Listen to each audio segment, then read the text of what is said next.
Fala galera que já é inscrita no Pautas e Táticas ou que vai se inscrever assim que o vídeo acabar.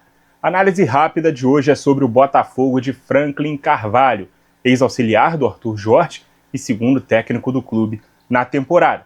Apesar dos bastidores nebulosos envolvendo crise na SAF, dívidas bilionárias, direitos de imagem atrasados e transfer ban, dentro de campo os jogadores têm demonstrado muita vergonha na cara e o trabalho do Portuga tem evoluído até mais rápido que o esperado, muito embora já tenha tido ali uma segunda eliminação de Copa na temporada sob o comando dele, beleza? Vou sacar aqui a nossa prancheta, checar o enquadramento e falar sobre esse time base do Botafogo neste ano. Neto no gol, já foi o Léo Link, já foi o Raul, não se encontrou com nenhum dos três e o Neto acabou voltando para a titularidade. Vitinho na lateral direita, Bastos e Barbosa, acredito que quando o Barbosa deixar o clube, né, tá em vias disso acontecer, o Ferrarese herdará a vaga de titular, e o Alex Telles na lateral esquerda. Medina, Edenilson ou o Newton, né, jogando aqui no meio campo, e o Danilo, são esses três meio-campistas, e no ataque, Júnior Santos ou Kadir, Arthur Cabral e Matheus Martins, são esses três homens de frente. Esse elenco ainda tem nomes como o lateral direito Matheus Ponte, o zagueiro Caio Pantaleão, que está lesionado desde o ano passado, o lateral esquerdo Marçal, que também pode jogar como zagueiro, o volante Alain, os meias Santi Rodrigues e Montoro, além do Joaquim Correa, que joga mais centralizado que esses dois, que são mais meias abertos, o Jordan Barreira, que pode fazer as três posições, e os atacantes Vidalba, que é ponta direita, às vezes também quebra um galho aqui na lateral ou ala, e o Cris Ramos, que é centroavante, beleza? Um time que joga nesse 4-3-3 base, diferente do 4-2-2-2 que o Arthur Jorge implementava quando ele era auxiliar, e muito, muito diferente do 3-4-2-1 do Martin Anselmi, né, antecessor do Franklin, né, no clube nesse ano.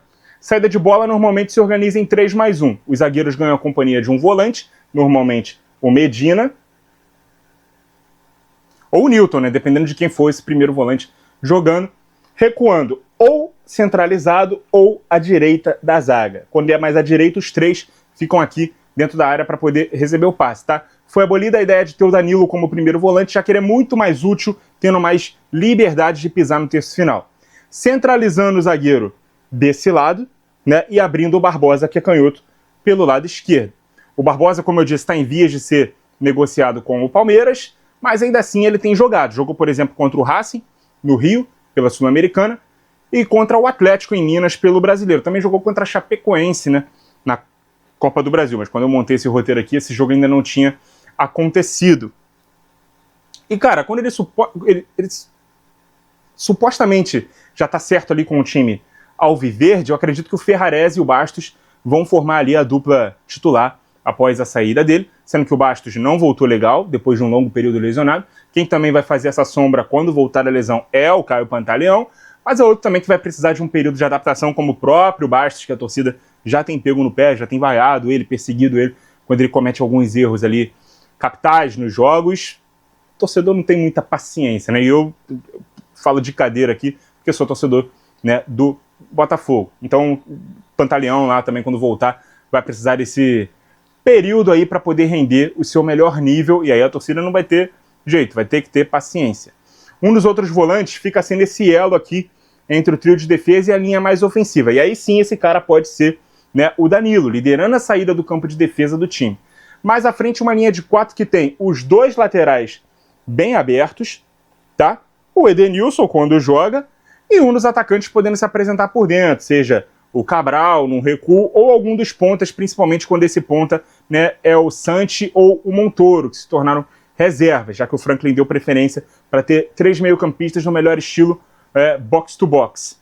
E aí ter dois pontas mais espetados e ofensivos pelos lados. Mas vamos dar um exemplo aqui. O Montoro, quando joga pelo lado esquerdo aqui, né, encostando mais aqui nessa linha de 4, quando o time avança, e aí tem essa variação para o 3-1-4-2, beleza? Principalmente quando sai de trás.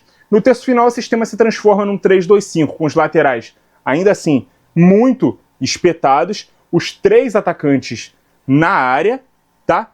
Aí o Edenilson, juntamente com o Danilo, aqui na entrada da área, os dois, inclusive, tem um volume de gols enorme nessa temporada, especialmente o Danilo, que é o artilheiro do time no ano, e os três têm essa característica, né, de pisar na área vindo de trás. Então o Botafogo ele ataca nesse 3-2-5 ou 3-4-3,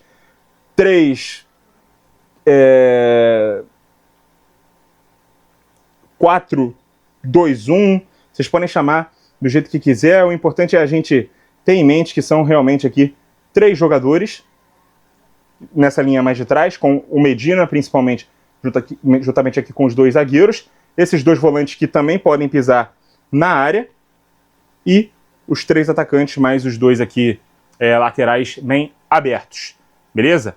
Com isso o Botafogo, quando produz jogadas de linha de fundo com o lateral, o outro também ataca a área, tá? E ataca com pelo menos 5 jogadores, os 3 atacantes mais um meio-campista aqui, né, vindo de trás, um desses volantes, beleza?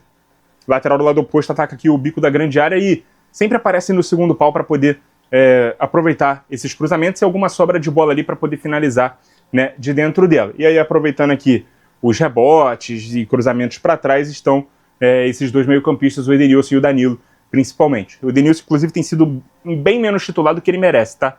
Eu sei que a torcida torceu um pouco o nariz para a contratação dele, porque é um cara que já não vem rendendo bem há algum tempo, já tem uma idade avançada, mas chegou no time muito bem e fazendo bastante gols. É um cara que sabe fazer gol, inclusive. O Botafogo também pode fazer uma saída com 4, mantendo o sistema tradicional e também pesando a última linha com menos gente. Nesse momento, vou botar todo mundo aqui nas suas posições originais, para a gente poder falar dessa outra variação de jogo que tem o Botafogo quando ele faz uma saída com 4 jogadores, beleza? Geralmente só um lateral sai dessa primeira linha e é coberto pelo zagueiro do seu respectivo lado. Quando o Ferrarese joga pela direita da zaga, ele tem mais facilidade que o Bastos para cobrir os avanços do Vitinho. Ferrarese pode jogar também como lateral. O ponta do lado da jogada centraliza, tá? Ao lado do Cabral na frente. Até por isso o Kadir ele tem jogado um pouco mais pela direita, né? Ele que é um segundo atacante ali também. Ele faz esse movimento, né, como ponta, assim como o Júnior Santos tem facilidade de jogar na função, né, desse segundo atacante, além de aumentar a força no jogo aéreo do time e tirar a sobra de zagueiros, né, sobre 1-9 dentro da área. Sendo assim, a gente tem aqui essa variação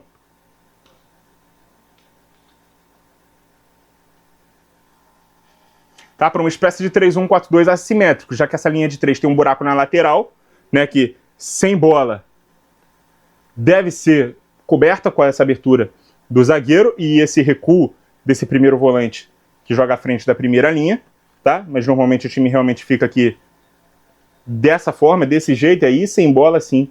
O Barbosa, por exemplo, abre aqui para cobrir o Telles e aí o Medina entra, ou se for do outro lado, o Bastos ou o Ferrarese, quem estiver jogando pela direita, abre para o Medina também poder fazer esse recuo.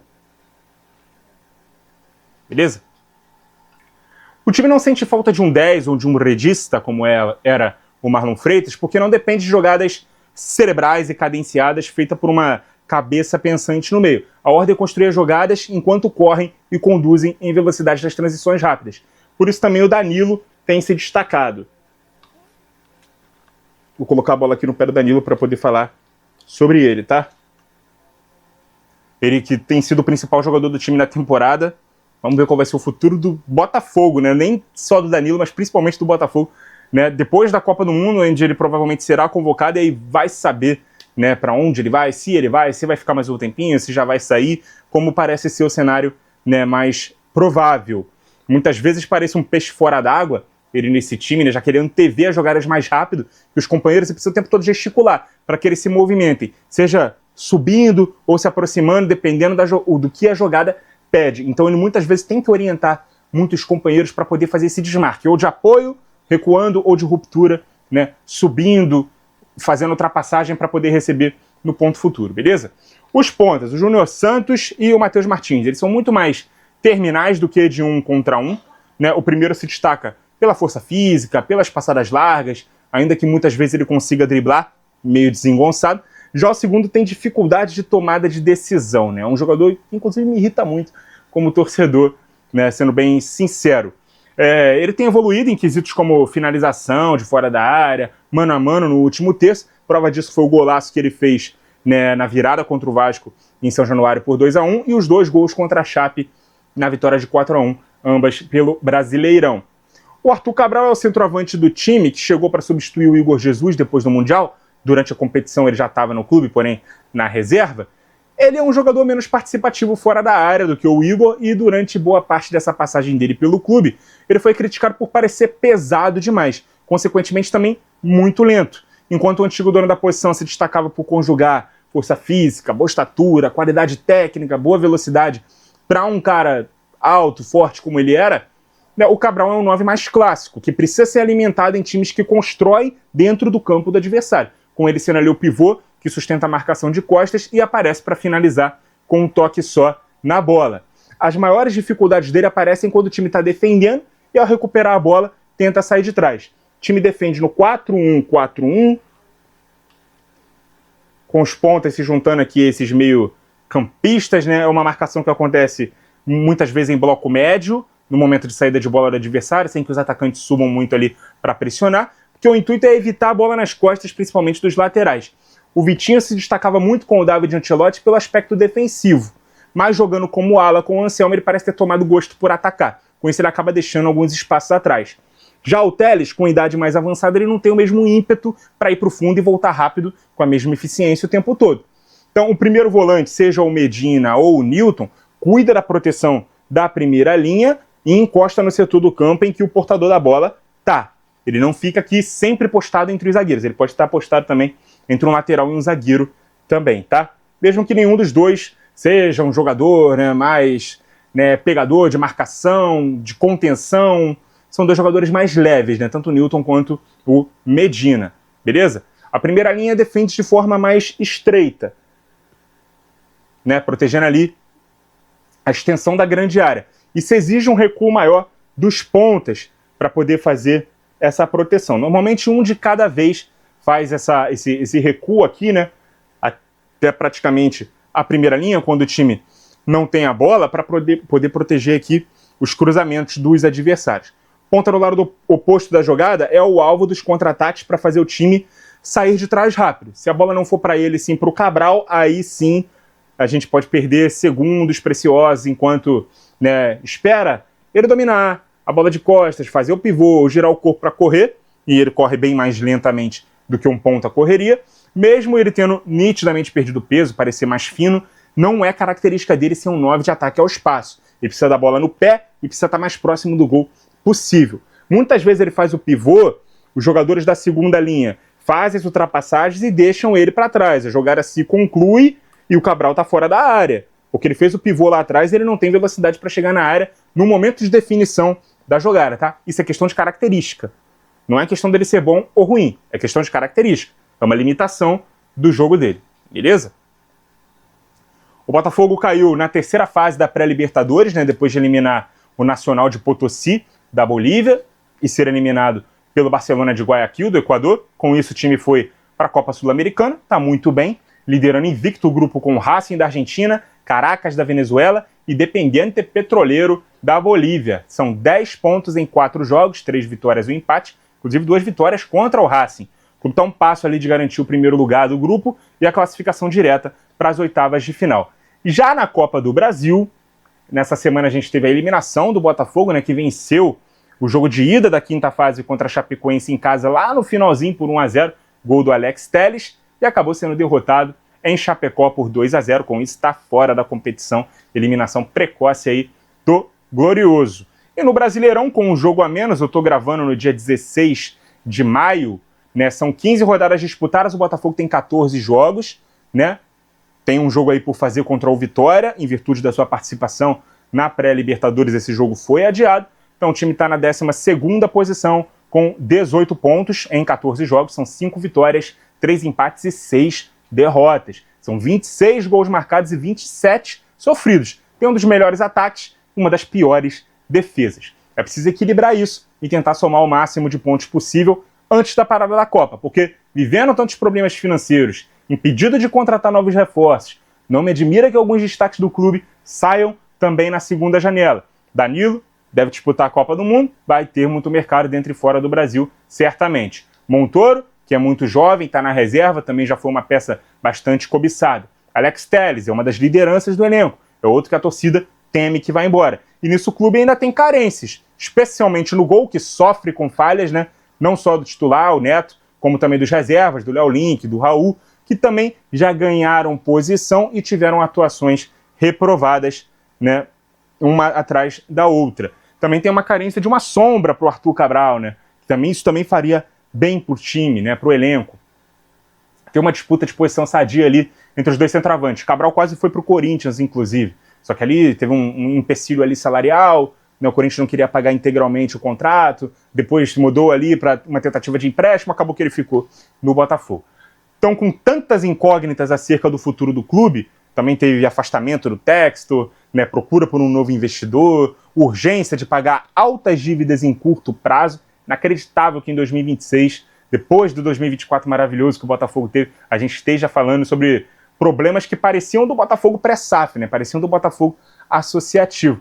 Isso faz o Botafogo, em tese, que não tem um time para brigar na parte baixa da tabela, não brigue também na parte alta. Então, num primeiro momento, a preocupação do Botafogo é fazer 45 pontos rápido e seja o que Deus quiser lá na frente. Muito obrigado a você que acompanhou o vídeo até aqui. Continue ligado no Pautas e Táticas. E até a próxima!